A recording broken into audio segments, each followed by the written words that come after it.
Friends, आज की इस वीडियो में मैं आप लोगों को बताने वाला हूं कि सी प्रोग्रामिंग के अंदर वेरिएबल्स एंड डेटा टाइप्स क्या होते हैं, किस किस तरीके के डेटा टाइप्स हमारे पास अवेलेबल हैं। सी प्रोग्रामिंग लैंग्वेज के अंदर वेरिएबल्स हम किस तरीके से क्रिएट कर सकते हैं और मेमोरी एलोकेशन किस तरीके से होता है सी प्रोग्रामिंग के वेरिएबल्स में। उन सभी चीज़ों को आज हम लोग इस वीडियो के अंदर जानेंगे। तो इस वीडियो को कंप्लीट एंड तक देखते रहिएगा, बिकॉज ये कंसेप्ट बहुत ज़्यादा इंपॉर्टेंट होने वाला है अगर आप लोग सी प्रोग्रामिंग सीखना चाहते हैं। और इस वीडियो स्टार्ट करने से पहले आप लोगों से एक छोटी सी रिक्वेस्ट करना चाहूंगा यार, अगर अभी तक आप लोगों ने हमारे चैनल को सब्सक्राइब नहीं किया, सब्सक्राइब करके बेल आइकन जरूर प्रेस कर लेना, क्योंकि हम लोग इसी तरीके की प्रोग्रामिंग से रिलेटेड वीडियोस आप लोगों के लिए इस चैनल के ऊपर लेके आते रहते हैं। हर संडे को वीडियो आती है, तो यार नोटिफिकेशन बेल ऑन कर लो, जैसे ही वीडियो आएगी आपके पास नोटिफिकेशन सबसे पहले पहुंचेगी। तो चलिए वीडियो को शुरू करते हैं। सो गाइस, अब हम लोगों ने यहाँ पे ये चीज़ जान ली है कि सी प्रोग्राम किस तरीके से लिखा जाता है, इंस्टॉल कैसे होता है कंपाइलर, और साथ साथ मैंने आप लोगों को ये भी बता दिया था कि सी प्रोग्राम का बेसिक स्ट्रक्चर कैसे होता है, EXE फाइल किस तरीके से क्रिएट करी जाती है। ये सारी चीज़ें हम लोग अभी सीख चुके हैं। अब बढ़ना है हम लोगों को वेरिएबल्स एंड डेटा टाइप्स की तरफ। अब इस चीज़ के लिए मैंने यहाँ पे कुछ बेसिकली हेडर्स लिख रखे हुए हैं, जिसके थ्रू मैं आप लोगों को ये सब चीज़ समझाने वाला हूँ। सबसे पहली चीज़, हम लोग वेरिएबल्स के ऊपर आ जाते हैं। वेरिएबल्स होती क्या है? अगर वेरिएबल्स बेसिकली अगर मैं बाय द डेफिनेशन बोलूँ तो ये होते हैं नेम्ड मेमोरी लोकेशन, बट ये डेफिनेशन है सिर्फ। और इसको अगर मैं और आसान तरीके से बोलूँ तो यहाँ पे वेरिएबल्स का मतलब होता है बेसिकली कंटेनर्स, जिनके अंदर आप लोग कोई वैल्यू को स्टोर करके रख सकते हो। अब यहाँ पे वैल्यू कुछ भी हो सकती है। और कंटेनर्स की अगर मैं बेसिकली बात करूँ तो कंटेनर्स आप लोगों ने देखे होंगे, आप घर में भी यूज़ करते हैं। हम लोग अलग अलग तरीके के कंटेनर्स होते हैं जिनमें हम लोग कुछ सामान भरे रखते हैं, जैसे कि दाल चावल गेहूं वगैरह के जो कंटेनर होते हैं। उसी तरीके से यहाँ पे प्रोग्रामिंग लैंग्वेज के अंदर अगर हमें कोई वैल्यू स्टोर करके रखनी है तो उसके लिए हम लोग यहाँ पे कंटेनर यूज़ करते हैं। और अब हम यहाँ पे बात करेंगे डेटा टाइप क्या होता है। ये बताता है कि इस कंटेनर के अंदर किस तरीके का डेटा आ सकता है। जैसे कि मान लो अगर मैं यहाँ पे एक वेरिएबल क्रिएट कर लेता हूँ इंट डेटा टाइप के साथ, और इसका नाम मैं यहाँ पर रख देता हूँ मार्क्स, और इसको मैं यहाँ पे सेमीकोलन लगा के इस तरीके से क्रिएट कर देता हूँ। तो अब यहाँ पे इंट जो है ये बताता है कि ये जो कंटेनर है इसके अंदर सिर्फ इंटीजर वैल्यू आएगी, इसमें मैं डेसिमल पॉइंट नंबर्स नहीं रख सकता, या फिर मैं स्ट्रिंग या कैरेक्टर नहीं रख सकता। तो ये मतलब होता है डेटा टाइप का। अब इसको अगर मैं एक रियल लाइफ एग्जांपल के साथ आप लोगों को समझाने की कोशिश करूं, जैसे कि मान लो आप घर में आइसक्रीम लेकर आए हो, तो अब उस आइसक्रीम को आप घर में रेफ्रिजरेटर के अंदर ही रखोगे, आप उसको बाहर खुला नहीं छोड़ सकते ज़्यादा देर के लिए, क्योंकि बाहर खुला छोड़ोगे तो क्या होगा, उस आइसक्रीम का मिल्क शेक बन जाएगा। अब आप में से कई सारे लोग ये भी बोलेंगे कि यार अगर मिल्क शेक बन जाएगा तो वो भी तो हम पी सकते हैं। बिल्कुल, आप मिल्क शेक को पी सकते हो भाई, पर खा नहीं सकते। ठीक है, उसी तरीके से यहाँ पर भी अगर आप लोगों ने एक इंटीजर टाइप वेरिएबल को डिक्लेयर करा है तो आप उसमें इंटीजर वैल्यू ही रखोगे। और अगर उसका मिल्क शेक बनाना है तो उसकी टाइप कास्टिंग अलग से होती है, फिर उसके बारे में भी हम लोग जानेंगे। बट हम लोग यहाँ पे उस कन्वर्जन में न पढ़ते हुए यहाँ पे बेसिकली ये देखेंगे कि हम लोग किस तरीके से उसमें सही डेटा को स्टोर करें। ठीक है, तो यहाँ पे आप देख सकते हो, यहाँ पे मैंने एक मार्क्स नाम का वेरिएबल क्रिएट कर लिया है जिसका डेटा टाइप है इंटीजर। अब अगर मैं चाहूँ तो मैं यहाँ पे कॉमा लगा के चाहे जितने वेरिएबल्स रख सकता हूँ। मान लो मुझे यहाँ पे अगर रखना है कोई और वेरिएबल, लाइक मैं यहाँ रख देता हूँ सब्जेक्ट वाइज, तो मैं इस तरीके से यहाँ पे और भी वेरिएबल्स क्रिएट कर सकता हूँ जितने मैं चाहूँ। और इसी चीज़ को हम लोग बोलते हैं डिक्लेरेशन। डिक्लेरेशन का बेसिकली मतलब होता है कि हम लोगों ने इस चीज़ को यहाँ पर रिजर्व कर दिया है, और यहाँ पे ये चीज़ अब सेट हो चुकी है कि इसकी जो लोकेशन है मेमोरी की, वहां पे और कोई डेटा नहीं आएगा सिवाय जो हम इसके अंदर असाइन करने वाले। अब इसको मैं और अच्छे तरीके से आप लोगों को एक्सप्लेन करता हूँ। तो यहाँ पे आप लोग देख सकते हो मेरे पास यहाँ पे पेंट ओपन है, और अगर मैं यहाँ पे कुछ बॉक्सेस बना दूँ, इन बॉक्सेस को आप बेसिकली मान सकते हो कि ये कंटेनर हैं जिनके अंदर हम लोग कुछ डेटा रखने वाले हैं। अब जैसे कि मान लो यहाँ पे जो हमारा मार्क्स वाला कंटेनर है, इसको मैंने यहाँ पे ले लिया। ठीक है, इसका नाम मैं यहाँ रख देता हूँ मार्क्स, जो कि मैंने अभी क्रिएट करा है। ये कंटेनर हम लोगों ने अभी क्रिएट कर दिया, इसको डिक्लेयर करा है। तो अब इसकी जो लोकेशन है वो फॉर एग्जांपल हो सकती है इसमें कुछ 1110010 इस टाइप की कोई भी यहाँ पे इसकी एक लोकेशन हो सकती है मेमोरी के अंदर। अब ध्यान रखने वाली बात है, ये मेमोरी के अंदर इसकी एक लोकेशन है। जैसे कि मैंने अभी आप लोगों को एग्जांपल दिया था कि आइसक्रीम आप रख रहे हो फ्रिज में। अब फ्रिज कहाँ है आपके घर में, उसकी एक प्रॉपर लोकेशन होगी और उससे वहीं पर रखोगे आप। तो उसी तरीके से यहाँ पर भी हमारे पास ये लोकेशन अवेलेबल है जिसके अंदर हमारा ये जो वेरिएबल है हम लोगों ने डिक्लेयर कर दिया।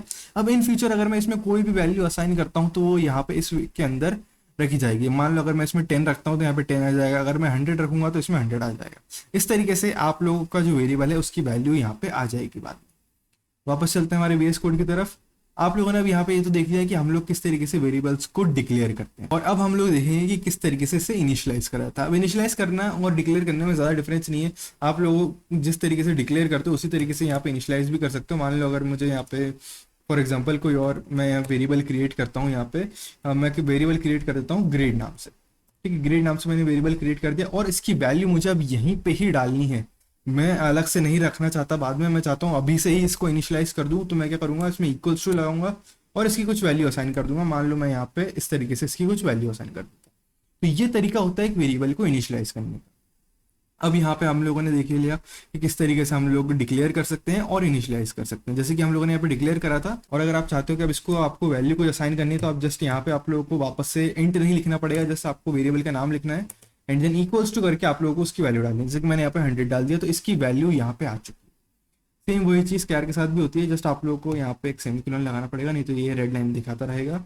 सो अब हम लोग बढ़ते हैं हमारे नेक्स्ट पॉइंट की तरफ, जो कि है rules of declaring variable name. अब वेरिएबल नेम अगर आप लोग क्रिएट कर रहे हो तो उसके लिए आप लोगों के सामने कुछ रूल्स हैं प्रोग्रामिंग लैंग्वेज के अंदर, जिनको आपको फॉलो करना है अगर आप लोगों को एक वेरिएबल को डिफाइन करना है। तो उसी तरीके से सी लैंग्वेज के अंदर भी हमारे पास कुछ रूल्स हैं। जैसे कि मान लो अगर आप लोगों को एक वेरिएबल असाइन करना है तो उसमें सबसे पहला रूल जो आप लोगों के सामने आता है वो ये है कि आप उसका नाम जो है वो किसी नंबर से स्टार्ट नहीं कर सकते। मान लो अगर मैं यहाँ पर नाम लिख दूँ 7 ग्रेड, अगर मैं इस तरीके से कुछ यहाँ पे लिख के डाल दूं तो यहाँ पे आप देख सकते हो पहले ही हमारे VS कोड ने इसको रेड कर दिया है, जिसका मतलब ये है कि ये एक एरर जनरेट करके देगा हम लोग को, और हम इस तरीके के कोई वेरिएबल्स क्रिएट नहीं कर सकते। इसने भी बोल दिया यहाँ पे एक्सपेक्टेड एंड आइडेंटिफायर। अब आइडेंटिफायर और वेरिएबल्स में कई सारे लोग कंफ्यूज जाते हैं कि ये क्या चीज़ है। बेसिकली मैं आप लोगों को बताता हूँ, जब भी आप किसी वेरिएबल को नाम दे रहे हो तो उसका जो नाम है वो एक आइडेंटिफायर होता है। सेम उसी तरीके से जैसे हम लोगों ने यहाँ पे एक फंक्शन क्रिएट किया था और इस फंक्शन का मैंने यहाँ पे नाम दिया था मेन, तो इसका जो नाम है यहाँ पे ये एक आइडेंटिफायर है। ठीक है, इसी तरीके से यहाँ पे जो इसका नाम है वो एक आइडेंटिफायर होता है। और अगर अब मैं यहाँ से 7 हटा दूं तो आप देख सकते हो यहाँ पे हमको कोई एरर नहीं दिखा रहा है यहाँ पे। बट मान लो अगर मैं यहाँ पे इसकी जगह चाहूँ कि मुझे हैशटैग से स्टार्ट करना है तो क्या मैं कर सकता हूँ? बिल्कुल नहीं कर सकते। आप किसी भी स्पेशल कैरेक्टर का यूज भी नहीं कर सकते कोई भी एक आइडेंटिफायर के नेम को देते वक्त या फिर एक वेरिएबल के नेम को देते वक्त। जैसे कि आप देख सकते हो यहाँ पे ये इसने हैशटैग को एक्सपेक्ट नहीं करा था, इसलिए हम लोगों को इसने एरर दे दिया। बट हाँ, आप लोगों के लिए यहाँ पे एक एक्सेप्शन अवेलेबल है। आप चाहो तो यहाँ पे अंडरस्कोर का यूज कर सकते हो, जो कि एक वैलिड कैरेक्टर है for creating a variable name. ठीक है, आप चाहे जितने यहाँ पे अंडरस्कोर दे सकते हो, इसमें कोई प्रॉब्लम नहीं है। ये एक वैलिड चीज है, इसलिए आप इसको यहाँ पे यूज कर सकते हो। अब नेक्स्ट चीज इसमें ये है कि आप लोग इसमें कोई भी स्पेस नहीं दे सकते। मान लो इस तरीके से मैं कोई स्पेस दे रहा हूँ तो वो चीज भी यहाँ पे अलाउड नहीं है, आप इसमें स्पेस नहीं दे सकते। और इसके अलावा एक आखिरी रूल और बचता है आप लोगों के सामने, जो कि है कि आप लोग इसके अंदर किसी भी कीवर्ड का यूज नहीं कर सकते। अब कीवर्ड मतलब कि जो प्री डिफाइंड वर्ड्स हैं सी प्रोग्रामिंग लैंग्वेज के अंदर, जैसे कि आप लोग देख सकते हो यहाँ पे जो इंक्लूड है यहाँ पे ये एक कीवर्ड है। उसी तरीके से यहाँ पे जो इंट है वो भी एक कीवर्ड है। रिटर्न जो है ये भी एक कीवर्ड है। मान लो अगर मैं यहाँ पे आके इंट रिटर्न लिख देता हूँ और फिर इसकी वैल्यू में कुछ असाइन करने की कोशिश करूं तो यहाँ पे मुझे नहीं करने देगा। क्यों नहीं करने देगा? क्योंकि यहाँ पर एक कीवर्ड है, यहाँ पे मैं इसको इस तरीके से यूज नहीं कर सकता। ठीक है, उसी तरीके से अगर मैं यहाँ पे चाहूँ इंट यूज करना तो वापस से मैं इंट नहीं लिख सकता, क्योंकि यहाँ पे एक डेटा टाइप है और ये साथ ही साथ एक कीवर्ड भी है जिसको मैं यहाँ एज एन आइडेंटिफायर यूज नहीं कर सकता। अब इसका नाम कुछ और देना चाहें अगर आप लोग तो दे सकते हैं। जैसे कि अगर मैं यहाँ पे इंटीजर रखूँ यहाँ पे तो ये पॉसिबल है, बिकॉज ये एक प्री डिफाइंड वर्ड नहीं है। ठीक है, ये तो बात हो गई अब हमारे रूल्स की, क्या क्या रूल्स होते हैं एक वेरिएबल के नेम को डिफाइन करने के लिए। अब नेक्स्ट चीज की तरफ हम लोग बढ़ते हैं, जो कि होते हैं डेटा टाइप्स। अब डेटा टाइप्स क्या होते हैं ये चीज तो हम लोगों ने जान ली, बट यहाँ पर डेटा टाइप्स कितने तरीके के हमारे पास अवेलेबल हैं उनके बारे में भी हम लोग जान लेते हैं। तो आप देख सकते हो सबसे पहले हमारे पास यहाँ पे अवेलेबल है एक इंट। अब इंट के बारे में हम लोगों ने ऑलरेडी काफी कुछ जान लिया कि इसमें एक इंटीजर टाइप वैल्यू अवेलेबल होती है हमारी। इसमें हम लोग कोई भी कैरेक्टर या फिर डेसिमल टाइप वैल्यू नहीं रख सकते। उसी तरीके से हमारे पास यहाँ पे अवेलेबल होता है कैरेक्टर, CHAR। अगर आप एक बार लिख देते हो तो फिर ये कैरेक्टर बन जाता है। और कैरेक्टर की वैल्यू अगर आप लोगों को असाइन करनी है तो उसके लिए आप लोगों को यहाँ पे इस तरीके के सिंगल कोटेशंस का यूज करना है। आप यहाँ पे डबल कोटेशंस का यूज नहीं कर सकते, इस बात को ध्यान में रखिएगा। यहाँ पे हम लोग सिर्फ और सिर्फ सिंगल कोटेशंस का ही यूज कर सकते हैं, और इन कोटेशंस के बीच में भी सिर्फ एक सिंगल वैल्यू ही आ सकती है। आप इससे ज्यादा इसके अंदर नहीं रख सकते, क्योंकि इसकी कैपेसिटी उतनी ही होती है। अब नेक्स्ट चीज की तरफ हम लोग बढ़ते हैं, जो कि है हमारे पास फ्लोट। फ्लोट जो है उसके अंदर हम लोग बेसिकली यहाँ पे कुछ डेसिमल टाइप नंबर्स रख सकते हैं। जैसे कि आप देख सकते हो अगर मुझे पॉइंट लगा के कुछ नंबर्स लिखने हैं तो मैं यहाँ इस तरीके से लिख सकता हूँ। और उसके बाद फिर हमारे पास अवेलेबल होता है डबल। डबल और फ्लोट बेसिकली एक जैसे होते हैं, बस यहाँ पे जो पॉइंट के बाद नंबर्स हैं उनकी वैल्यू के अंदर डिफरेंस आ सकता है। जैसे कि डबल के अंदर अगर मैं इसमें होवर करता हूँ कर्सर को, आप देख सकते हो इसमें हमारे पास काफी सारे नंबर्स अवेलेबल होते हैं। और उसके उसी तरीके से यहाँ पे आपके पास फ्लोट के अंदर थोड़े कम अवेलेबल होते हैं एज कम्पेयर टू डबल। अब जो नेक्स्ट डेटा टाइप हमारे पास अवेलेबल है वो है वॉइड। वॉइड का बेसिकली मतलब होता है खाली या फिर एम्प्टी। जैसे कि अगर मैं आप लोगों को अपने पिछले प्रोग्राम की तरफ ले जाऊं और यहाँ पे इंट की जगह मैं यहाँ पे दे दूं वॉइड, और वॉइड यहाँ पे अगर मैं दे दूंगा तो इसका मेरे पास एक एडवांटेज क्या निकल के आता है, वॉइड देने का एडवांटेज ये है कि अब मुझे ये रिटर्न स्टेटमेंट लिखने की जरूरत नहीं है, क्योंकि अब हम लोगों को यहाँ पे कुछ भी रिटर्न नहीं करना। इसी तरीके से अगर आप लोग किसी भी फंक्शन से कुछ रिटर्न नहीं करवाना चाहते कभी भी, तो आप लोग वॉइड का यूज कर सकते हो। मैं इसको एक बार रन करके भी दिखा देता हूँ आप लोगों को, जिससे कि आप लोगों को पता चल जाएगा कि यहाँ पे ये हमें कोई भी एरर नहीं थ्रो करेगा अगर हम इस तरीके से लिखते हैं तो। ठीक है, एक बार जूम भी कर देता हूँ इसे, क्योंकि कुछ लोगों को इस चीज़ में प्रॉब्लम आती है कि उनको ये दिखता नहीं है ठीक से कई बारी। तो ठीक है, इसको जूम करके मैंने दिखा दिया है। यहाँ पे आप देख सकते हो हेलो वर्ल्ड लिखा हुआ आ चुका है और यहाँ कोई भी एरर थ्रो नहीं करी है इसने अभी तक। वापस से मैं जूम आउट कर देता हूँ इसको। सो वापस चलते हैं हमारी उस पुरानी फाइल की तरफ एंड थोड़ा सा जूम करेंगे इसको वापस से, थोड़ा ज़्यादा जूम आउट हो गया था। ओके, सो अब बढ़ते हैं नेक्स्ट चीज़ की तरफ जो कि हमारे पास अवेलेबल है स्ट्रिंग। अब स्ट्रिंग जो है इनको आप डायरेक्टली यूज नहीं कर सकते सी लैंग्वेज के अंदर। अगर आप लोगों को एक स्ट्रिंग क्रिएट करनी है तो आप लोगों को यूज करना पड़ेगी एक सीरीज ऑफ कैरेक्टर, यानी कि आप बहुत सारे कैरेक्टर्स एक साथ लगा दो, इसका जो एक पूरा एलिमेंट बनेगा वो बनेगा आपका एक स्ट्रिंग, या फिर आप बोल सकते हो इट इज एन अरे ऑफ कैरेक्टर्स। अरे बेसिकली क्या होता है, अरे एक और डेटा टाइप हमारे पास अवेलेबल है जो कि एक बेसिकली लिस्ट होती है जिसके अंदर आप लोग डेटा स्टोर करके रख सकते हो। अब जो अरे है वो एक डिराइव्ड डेटा टाइप है, तो उसके बारे में हम लोग बाद में इन डेप्थ बात करेंगे। अभी फिलहाल मैं आपको सिर्फ बेसिक डेटा टाइप्स के बारे में बता रहा हूँ जो कि अभी शुरुआती दौर में आप लोग यूज करने वाले हो अपनी सी प्रोग्रामिंग के अंदर। तो इन चीजों के बारे में मैंने आप लोगों को बता दिया। अब बढ़ते हैं बुलियन डेटा टाइप की तरफ। हाँ, अब ये जो डेटा टाइप है ये आप लोगों को काफी सारे लोग बोलेंगे कि सी लैंग्वेज के अंदर अवेलेबल नहीं है, आप इसको डायरेक्टली यूज नहीं कर सकते हो। तो मैं आप लोगों को बता दूं यार, अगर आप एक स्कूल कॉलेज में पढ़ने वाले स्टूडेंट हैं तो आप लोगों को ये चीज़ आपके टीचर ज़रूर बोलेंगे कि सी लैंग्वेज में अवेलेबल नहीं है, आप उसका यूज़ नहीं कर सकते। बट ये चीज़ जनरली तब होती है जब आप लोग पुरानी सी लैंग्वेज सीख रहे होते हैं। मॉडर्न सी लैंग्वेज में या लेटेस्ट सी के अंदर बुलियन डेटा टाइप अवेलेबल है आपके पास, आप उसका यूज़ कर सकते हो आप। और किस तरीके से यूज़ करना है वो भी मैं आप लोग को बता देता हूँ। जस्ट चलते हैं हमारे प्रोग्राम की तरफ वापस से, और मैं कंट्रोल डी करके इस लाइन को यहाँ पे कॉपी कर लेता हूँ, डुप्लीकेट कर लेते हैं बेसिकली यहाँ पे, और इसको फिर मैं यहाँ पे एस टी डी के बाद मैं लिख दूंगा बुल। अब जैसे ही मैं ये चीज़ लिख देता हूँ मेरे पास यहाँ पे बुलियन डेटा टाइप अवेलेबल है। और अगर मुझे उसका यूज़ करना है तो मैं क्या करूँगा, मैं जस्ट यहाँ पे लिख दूंगा बुल, और बुल लिखने के बाद फिर मैं यहाँ पे क्या करूँगा, मैं कोई भी एक वेरिएबल का नाम दूंगा, फिर उसमें मैं कुछ वैल्यू लिख सकता हूँ। लाइक मुझे यहाँ पर रखना है फॉर एग्जाम्पल ट्रू, तो मैं यहाँ पे ट्रू लिख दूँ। अब ये बुलियन डेटा टाइप होता क्या है उसके बारे में आप लोगों को एक्सप्लेन कर देता हूँ। Boolean data type basically true या फिर फॉल्स वैल्यू को स्टोर करके रखता है। ट्रू का मतलब होता है 1 और फॉल्स का मतलब होता है 0। अगर आप लोगों ने यहाँ पे ट्रू लिखा है तो बेसिकली अगर आप कोई कंडीशन वगैरह क्रिएट कर रहे हैं तो उसके अंदर आप लोग इसका यूज कर सकते हैं, जहां पे अगर किसी भी एक पर्टिकुलर कंडीशन की वैल्यू ट्रू निकल के आती है तो फिर आगे आपका प्रोग्राम कंटिन्यू होगा। ओके, बढ़ते हैं वापस से हमारे प्रोग्राम की तरफ। और यहाँ पे एक चीज़ और बताता हूँ, कई सारे लोग मुझसे ये चीज़ पूछते हैं कि हमें कैसे पता चलेगा कि हमारे स्कूल या कॉलेज में पुरानी सी लैंग्वेज पढ़ाई जा रही है या फिर नई वाली। तो यार ये चीज़ आप बेसिकली पता लगा सकते हो पहले तो आपके टीचर से पूछ के, जो कि काफ़ी केस में हो सकता है आप लोगों को सही आंसर दे दें, बट ज़्यादातर वो लोग आप लोगों को बोल देते हैं कि हाँ हम तो मॉडर्न सी पर हैं या लेटेस्ट सी पर हैं। बट होता क्या है ना कि वो एक्चुअली पढ़ा रहे होते हैं आपको पुरानी सी लैंग्वेज पुराने कंपाइलर के थ्रू। अब पुराना कंपाइलर से मेरा मतलब क्या है, यहाँ पे मेरा मतलब है टर्बो सी या सी प्लस प्लस से। अगर आप टर्बो सी कंपाइलर से पढ़ रहे हो अपने स्कूल या कॉलेज में, मतलब समझ लो आप पुरानी सी लैंग्वेज पे ही हो, अभी आप नई की तरफ नहीं बढ़े हो, बिकॉज टर्बो सी के अंदर कोई भी अपडेट्स नहीं आए हैं, वो एक ऑब्सोल्यूट सी कंपाइलर है। इसीलिए मैंने भी आप लोगों को शुरुआत में ही रिकमेंड करा था कि उसका यूज़ बिल्कुल भी मत करना। आप लोग चाहो तो जीसीसी कंपाइलर यूज कर सकते हो, जो कि मॉडर्न सी प्रोग्रामिंग के लिए हम लोग यहाँ पे यूज करते हैं, या फिर अगर आप लोग चाहो तो आप लोग कोड ब्लॉक्स का यूज कर सकते हो, जो कि बाय डिफॉल्ट आता है मीन जीडब्ल्यू का जीसीसी कंपाइलर सा। इस तरीके से आप लोग यहाँ पे चेक कर सकते हो कि आपके स्कूल या कॉलेज में पुरानी सी लैंग्वेज पढ़ाई जा रही है या फिर एक नई वाली सी प्रोग्रामिंग लैंग्वेज पढ़ाई जा रही है। और सिर्फ यही चीज़ नहीं, और भी काफ़ी सारे डिफरेंसेस हैं जो कि आप लोगों को आने वाली कुछ वीडियोज़ के अंदर पता चलेंगे हमारे इस कोर्स के अंदर।